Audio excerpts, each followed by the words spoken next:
democracy, in my view, is always being challenged. And there are going to be hiccups. We saw only a few months ago the assassination of the president of Haiti in our region.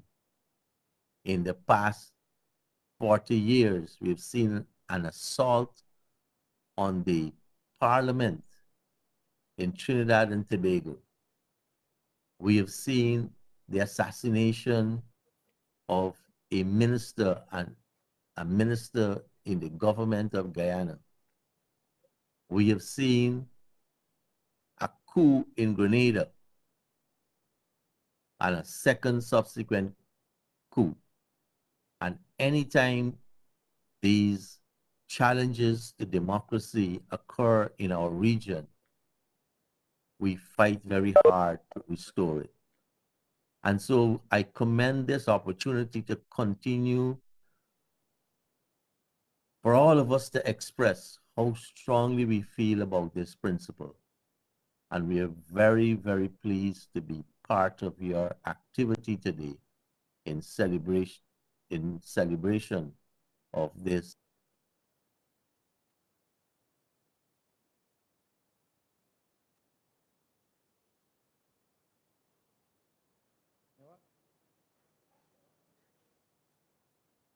Excellency,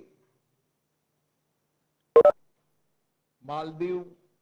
I now request Excellency Mohammad Nasheed Ji, Speaker of the People's Majlis of Maldives. It's Thank a you very matter of much. happiness that you have recuperated and you're discharging your responsibilities. It is a matter of happiness. I wish you better health. Everyone prayed for your good health. And we are all happy. I would now request Excellency Mohammad Nasheed to address this gathering. Thank you very much, Honorable Speaker of Lok Sabha, Om Birla. Good morning, good afternoon to all the speakers throughout the world. It gives me great pleasure to be speaking to this August gathering on the 100th anniversary of the All India Presiding Officers Conference. This is the 15th of September, and therefore we also celebrate the International Day of Democracy. The hasty rush out of Afghanistan, leaving the Afghan people to a group of people who came to power through the barrel of the gun, an unelected group of people, a group of people that have no respect for democracy, is certainly not reassuring. It is not reassuring to the people of Afghanistan, neither to South Asia or to the world. People in South Asia are bound to ask, people all over the world are bound to ask the question. And believe me, they do. What happened? Was that a massive failure of democracy? What happened to nation building in Afghanistan? Why did democracy not take root in Afghanistan? The view that it was because it is Afghanistan is extremely condescending, and democracy and freedom is universal. The color of your skin or your race does not dictate the extent of pain. Torture is always painful. Hunger is always hard. failure in Afghanistan certainly lies elsewhere. The people who occupied that country for 20 long years failed to construct functioning political parties. They failed to compose political manifestos. They failed to let people canvass for votes based on pledges to do good. They failed to run a free and fair election. They failed to build an election commission. They failed to establish a judiciary that will judge the fairness of an election. They failed to build an army that will protect the ballot. This, I believe, is why we primarily failed in Afghanistan.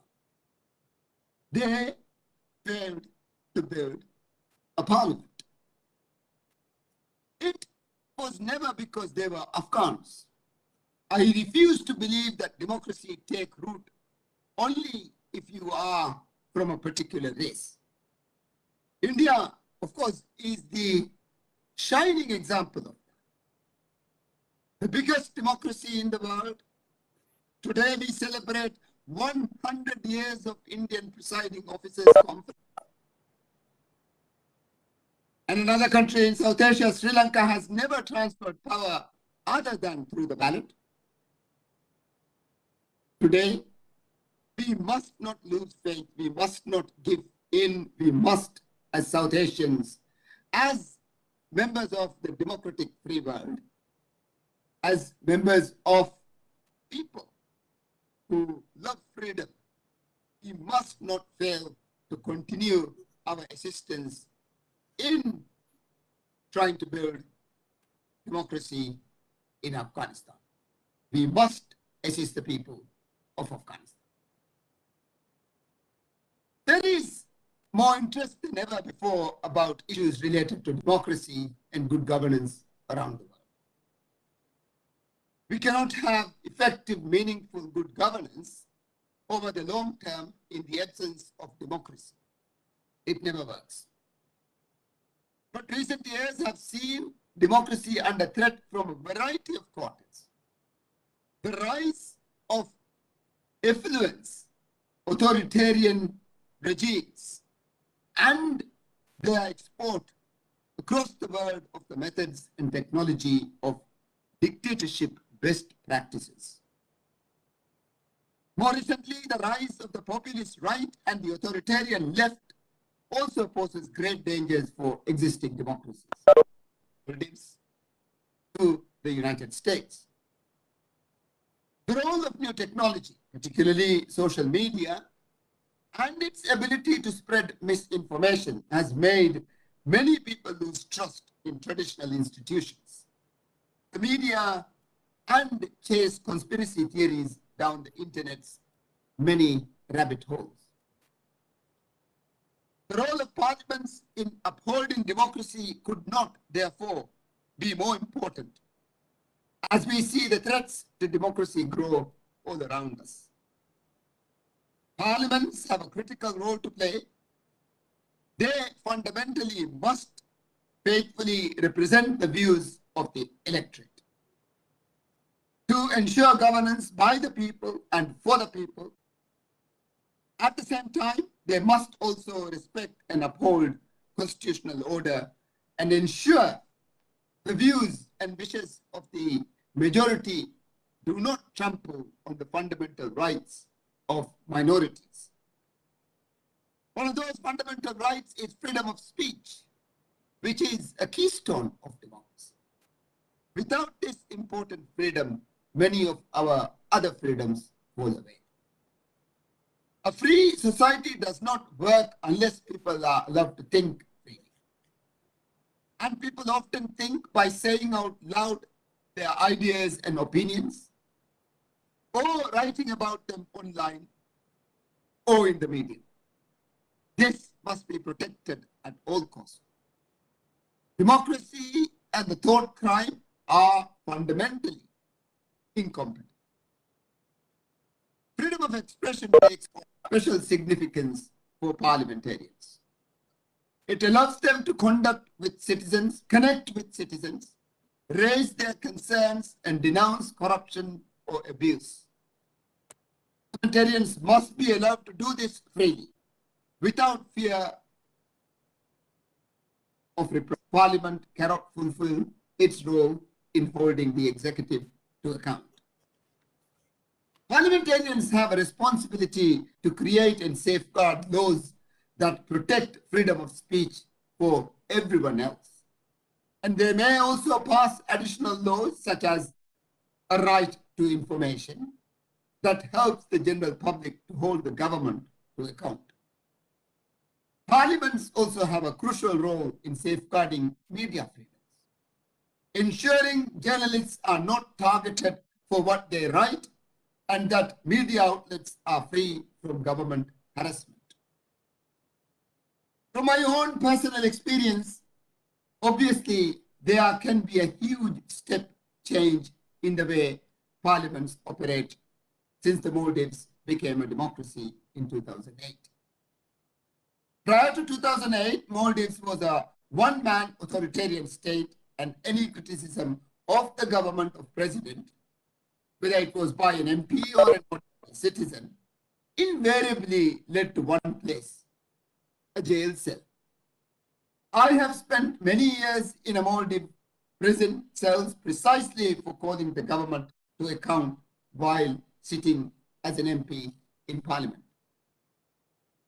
Since the Maldives transition to democracy, things have improved to no end. But we still have issues, and parliament must remain vigilant. Democracy is a process, not an end destination. We need only to look to the United States last year to see how quickly democracy can unravel and how close one of the world's oldest democracies was to falling prey to authoritarian rule. As a general rule, from my observation in the Maldives, government would always want shortcuts and supremacy. It doesn't matter if the government was democratically elected or not. Power tends to corrupt, and officials and ministers need to show quick results. My friend, Honorable Speaker of the Lok Sabha, thank you ever so much for inviting me. Thank you, Excellency. Thank you. Thank you, Excellency. Thank you, Excellency. And I am pleased to say back working very soon. Thank you very much. I hope to be back. Get soon early, Speaker.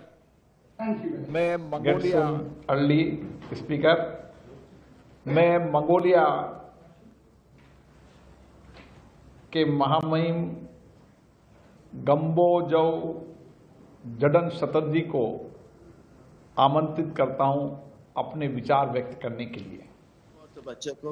President of the IPU, Your Excellency Mr. Birla, Speaker of the Lok Sabha, Honorable Speakers of Parliament, ladies and gentlemen, allow me to extend my heartfelt greetings and congratulations to you on the commemoration of the centennial anniversary of the All India Presiding Officers Conference, as well as the occasion of the International Day of Democracy. I believe today's gathering on this day of dual celebrations making such an auspicious occasion the role of legislator in promoting effective and meaningful democracy is both truly noteworthy and timely event. Recently, during the 5th World Conference of Speakers of Parliament in Austria, I had the opportunity to meet with Your Excellency Mr.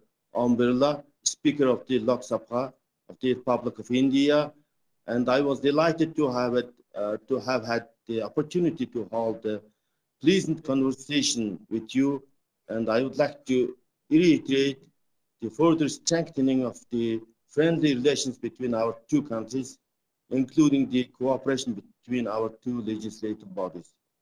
We attach great importance to the ever-growing development of bilateral relations with the Republic of India, the strategic partner and spiritual neighbor of Mongolia.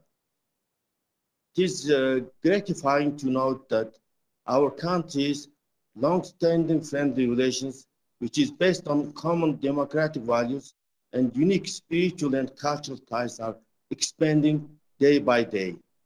The development of democratic processes is significantly advancing across countries around the world, no matter their distinct cultural, ethnic, religious, political, and economic development characteristics.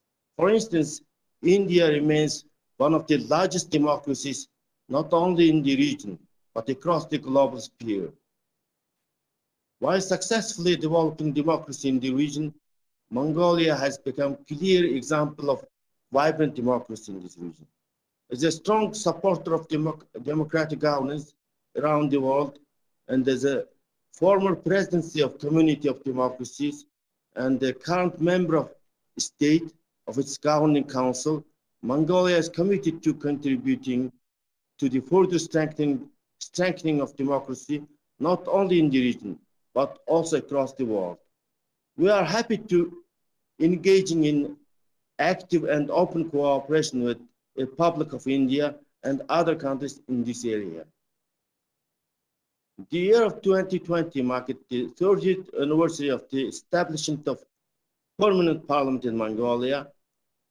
Among the Asian countries whose political systems have gradually changed since 1990, Mongolia's role as a model of democracy is connected to a greater extent by its parliamentary activities.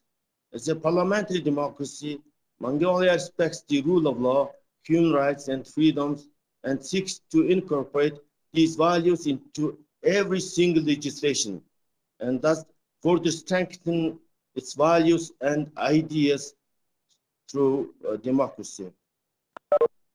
Parliament of Mongolia made amendments to the Constitution of Mongolia based on the people's will, Mongolian people's will, and started the process of legal reform. The sense of the constitutional amendment is to further reinforce democracy and human rights in Mongolia. During the autumn session of the parliament, commencing on October 1st, we will pay special attention to continuing our efforts to delivering the constitutional amendments and further intensifying our legal reform.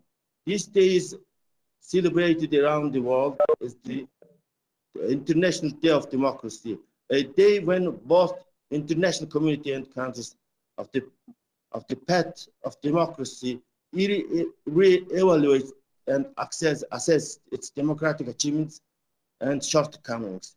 It is also an opportunity to highlight the role of national parliaments in the democratic process and emphasize the significance of justice, peace, prosperity, and human rights. Once again, on the occasion of this significant day, I would like to congratulate you and wish you every success in your work in the line of democracy. Thank you for your attention, Mr. Birla. Thank you, Excellency. Thank you for your attention. Thank you, Excellency. मैं अब Namibia की national assembly के speaker professor Peter काटवा Xavi से अपने विचार व्यक्त करने का आग्रह करता हूं। Speaker of Docs Shamba, Honorable President of IPU, fellow speakers, distinguished invited guests, ladies and gentlemen, allow me to extend warm greetings from the Parliament of Namibia. As part of the family of the Interparliamentary Union, IPU, we annually, on the 15th of September, with the rest of the world, observe the International Day of Democracy. I'm therefore honored to join you this morning, distinguished presiding officers across India and other invited speakers from other parts of the world, to acknowledge and to celebrate the efforts undertaken by our respective parliaments worldwide in achieving and upholding the principles of Democracy. The International Day of Democracy annually presents us a renewed opportunity to review the state of democracy in the world. It goes without saying that values such as the respect for human rights, respect for the rule of law, conducting free, fair, and credible elections through universal suffrage are the backbones of any democratic state. Ladies and gentlemen, the preamble of the Namibian Constitution reads, whereas as we, the people of Namibia, desire to promote amongst us the dignity of individual and the unity of integrity of the Namibian nation amongst and in association with the nations of the world. That statement underscores Namibia's commitment to the cause and the achievement of democracy in our country, as well as to exercise peaceful coexistence with the rest of the world to enable democracy and the rule of law to reign supreme.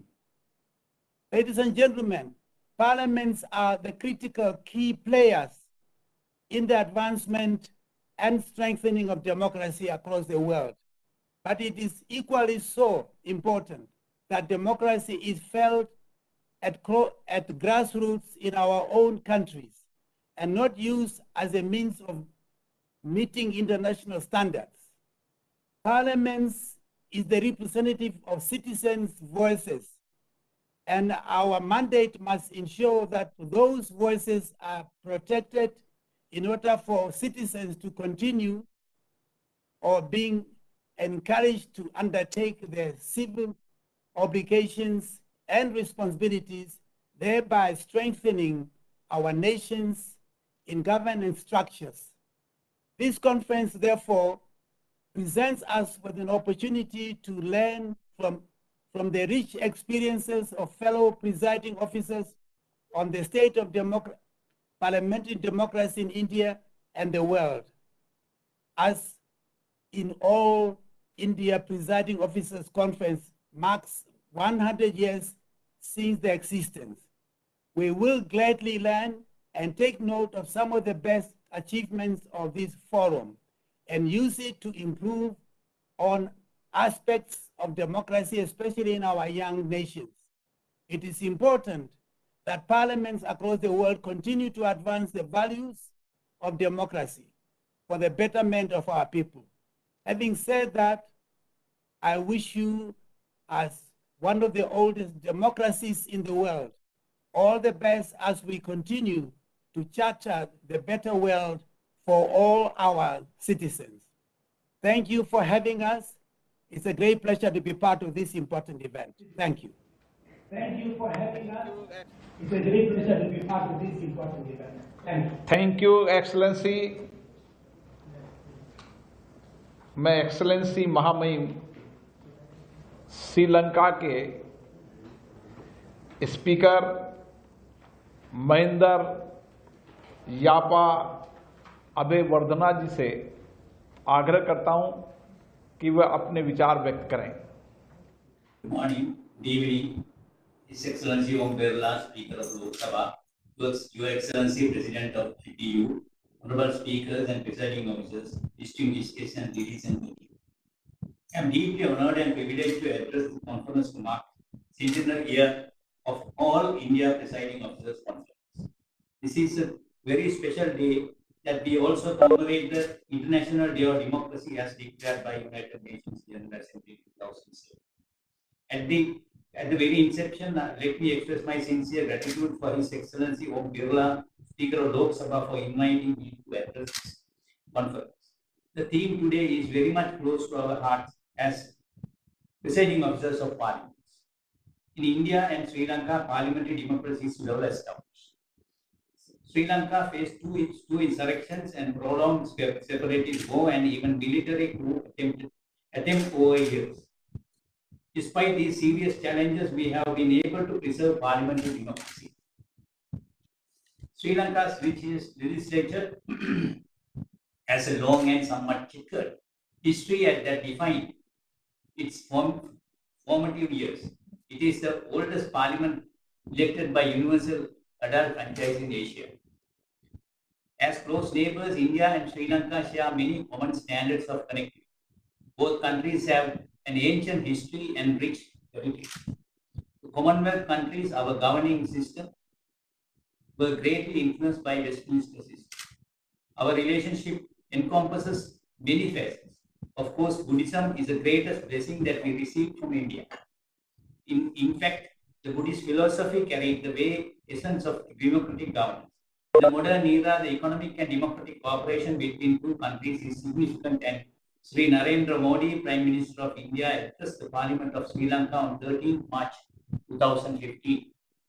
As the most important democratic neighbor of Sri Lanka and as the largest democracy in the world, how India's legislature functions in a multi-religious, multi-ethnic society offers many valuable lessons for not only for us, also as neighbors, but even to the scholars of democratic governance. Transparency and accountability are cornerstones of good democratic governance, and Sri Lanka Parliament has adopted a policy of open parliament with the intention of enhancing citizen participation and engagement in the parliamentary process. The initiative is expected to narrow the gap between the parliament and the citizens, making the representatives directly questionable and responsible to the public. After enactment of Right of Information Bill, the Parliament of Sri Lanka took the decision to open sessions of committees on public accounts and public enterprises to the media, and thereby to the public. It is a significant step towards strengthening parliamentary democracy system and will pave the way for greater transparency and accountability. Parliament of Sri Lanka has a vibrant committee system. Among many committees, the consultative committees play a key role in creating a forum and for the members of Parliament and the Cabinet of Ministers to interact directly in addressing many relevant issues pertaining to their respective portfolios. The Committee of Selection at the commencement of every session of Parliament appoints consultative committees for each ministry. The reports of the consultative committee are represented to the Parliament. In addition, Parliament has taken steps recently to reach the public through the newly established Department of Communication. It is expected to expand the knowledge on parliamentary process and its importance to uphold democracy among the population, particularly targeting the school children who are the future flag bearers of democracy. It may be relevant to note that impact of COVID-19 pandemic on the functioning of Parliament. The Parliament has continued with its usual sittings, even though the number of sitting days were curtailed to minimize the risk involved with the members and the staff of Parliament. However, through vaccination and application of strict health regulations, we have been able to ensure effective functioning, and many committees meet virtually through online system, even though the House meets on its conventional way in the main chamber of the Parliament. Before I conclude, let me mention few pertinent points in terms of fostering effective and meaningful democracy. Parliamentary democracy is not confined to periodic elections. It is a day-to-day continuation of consultative and transparent governance, and ultimately ensure wisdom, equity, justice, prosperity, and to all its citizens. Parliaments are for healthy debate, discussions, and finally reaching the best possible agreement on issues. The ultimate measure of successful democracy is how countries poorest most helpless citizens are treated and benefited through the democratic process. People's representatives should focus more on improving the standards of living of all citizens in an equitable manner, eradicating poverty, reducing economic